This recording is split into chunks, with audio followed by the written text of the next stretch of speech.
Praise the lord. ప్రభువైన యేసుక్రీస్తు నామములో అందరికీ వందనాలు తెలియచేస్తూ కృపావాక్యం కార్యక్రమానికి ప్రేమతో మిమ్మల్ని అందరినీ కూడా ఆహ్వానిస్తున్నాం. రండి దేవుని వాక్యాన్ని చదువుకుందాం. ప్రసంగి గ్రంథం 7వ అధ్యాయము 1వ వచనము. సుగంధ తైలము కంటే మంచి పేరు మేలు. ప్రియమైన దేవుని బిడ్డలారా, ఈరోజు సుగంధ తైలము కంటే కూడా ఒక మంచి పేరు సంపాదించటము మేలు అని దేవుని వాక్యం సెలవిస్తూ ఉన్నది. ఈరోజు పేరు సంపాదించటం కోసం మానవుడు రకరకాల ప్రయత్నాలు చేస్తూ ఉంటారు. నువ్వు కూడా మంచి పేరు సంపాదించుకోవటం కోసం, మంచి అనిపించుకోవటం కోసం రకరకాల ప్రయత్నాలు నువ్వు చేస్తున్నావేమో నాకు తెలియదు. చాలామంది ఒక మంచి ధనాన్ని సంపాదిస్తే మంచి పేరు, నా పేరు మారుమోగిపోయిద్ది అనుకుంటారు. ఆ సంఘంలో నేను అది ఇచ్చాను, ఇది ఇచ్చాను, అట్లాగా ఇట్లాగా అని ఒక మంచి పేరు అనుకుంటూ ఉంటారు. ప్రియమైన దేవుని బిడ్డలారా, ఒక మంచి సాక్ష్యం అండి ఈరోజు పేరు అంటే. మంచి పేరు కలిగినటువంటి ఒక మంచి సాక్ష్యాన్ని నువ్వు కలిగి ఉండటం. ఈరోజు ఒక మంచి సాక్ష్యము లేకుండా ధనం ఉండటం వల్ల, పేరు ప్రతిష్టలు ఉండటం వల్ల ప్రయోజనం ఏమీ లేదు.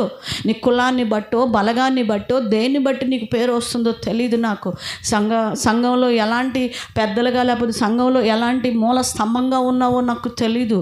కానీ మంచి సాక్ష్యం ఉందా నీ జీవితంలో? ఈరోజు ఒక మంచి సాక్ష్యం కలిగి ఉండాలి. చూడండి, మరియా మార్తల్ని మనం చూస్తాం.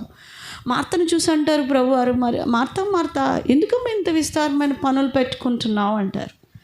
మరియను చూసి ఒక మాట అంటారు, మరియా ఉత్తమమైన దానిని ఎన్నుకున్నది, ఆయన పాదాల దగ్గర ఉన్నది. అదండి సాక్ష్యం అంటే. ఉత్తమమైనది నీ జీవితంలో ఉన్నదా? ఉత్తమమైనటువంటి ఆయన పాదాలను, ప్రపంచములోనే విలువైనటువంటి ఆయన సన్నిధిని, ఆయన పాదాలను నువ్వు పట్టుకొని ఉంటే గొప్ప సాక్ష్యము ఆటోమేటిక్గా నీ వెనకమాల వచ్చేసింది. అంతే ప్రియ సహోదరి. కనాను స్త్రీని చూసి అంటాము, ఆ యొక్క ప్రభువారు అంటారు, మరి నిజంగా అమ్మా నీ విశ్వాసము గొప్పది. ఎంతమంది సాక్ష్యం, ఎంత మంచి సాక్ష్యం అండి ఆ కానాను స్త్రీ సంపాదించింది విశ్వాస విషయంలో. ఈరోజు ఏ విషయంలో నువ్వు సాక్ష్యాన్ని సంపాదిస్తున్నావు, ఏ విషయంలో నువ్వు దేవుని మహింపరుస్తున్నావో నాకు తెలీదు. నువ్వు ప్రభువుని ఆశ్రయించినప్పుడు, విడవకుండా ఆయన పాదాలను పట్టుకున్నప్పుడు ఒక మంచి సాక్ష్యాన్ని నువ్వు కలిగి ఉంటావు. ఈరోజు నువ్వు ఆయన పాదాలను విడిచిపెట్టద్దు, గట్టిగా పట్టుకో, మంచి సాక్ష్యాన్ని సంపాదించుకో. సంఘము బయట మంచి సాక్ష్యం. పేరేముందండి, అబ్బో మంచి ఉద్యోగం అంట, అది వేరండి. ఆ వేరు, అది లోక సంబంధమైన పేరు. లోక సంబంధమైనవి, ఆత్మ సంబంధమైన మంచి సాక్ష్యమును సంపాదించుకోవాలి. పేదరికములో ఉన్న, ఏ స్థితిలో ఉన్న ప్రభువారు పేద విధవరాల గురించి ఒక సాక్ష్యం చెప్తాడు. అందరిలో చెప్తాడు, ఆ సంఘం అంతలోకి చెప్తాడండి. అందరు లక్షలు వేసిన వాళ్ళు ఉన్నారు అక్కడ చందాలు. కానీ మీ అందరికంటే ఈ పేద విధవరాలు తనకున్నదంతయు ఇచ్చేసింది, 2 కాసులు ఇచ్చేసింది అంటాడు. ఎంత మంచి సాక్ష్యం అండి. ఈరోజు ఆ సాక్ష్యాన్ని, ప్రభువారి నోట నుండి వచ్చే మంచి ఆ సాక్ష్యాన్ని నువ్వు కలిగి ఉండు. ఈ లోకంలో మరి అన్నీ సంపాదించటం కంటే పేరు సంపాదించటం గొప్ప, మరి సాక్ష్యము సంపాదించటం గొప్ప ఆశీర్వాదం. ఆ సాక్ష్యము ప్రభు పాదాల యొద్దకు నువ్వు వచ్చినప్పుడు, ఆయన సన్నిధిని నువ్వు మరి ఆశ్రయించినప్పుడు మంచి సాక్ష్యాన్ని కలిగి ఉంటావు. దేవుడు నిన్ను దీవించునుగాక.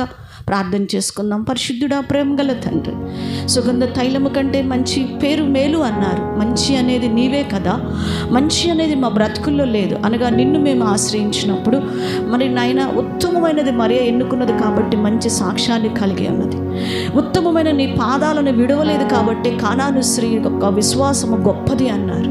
ఉత్తమమైన నీ సన్నిధిని ఆ పేద విధవరాలు విడిచిపెట్టలేదు కాబట్టి ఆమె ఇచ్చినటువంటి ఆ చిన్న కానుక గొప్పది అని చెప్పారు. ఈరోజు మంచి సాక్ష్యమును మా బిడ్డలు మేము కలిగి ఉందము కాక. మా మీద ఉన్న మరి ఒకవేళ మరి నీకు వ్యతిరేకముగా జీవిస్తూ అనేకమైన చెడ్డ పేర్లు, చెడ్డ మనస్తత్వాలు కలిగి ఉన్నట్లయితే వాటి నుంచి ఇప్పుడే విడుదలిచ్చి ఒక మంచి సాక్ష్యాన్ని కలిగి ఉండటకు మా బిడ్డలు ప్రయాసపడి జీవించుటకు సహాయం చేసి ఆశీర్వదించమని యేసు నామమున ప్రార్థిస్తున్నాం తండ్రి. ఆమేన్.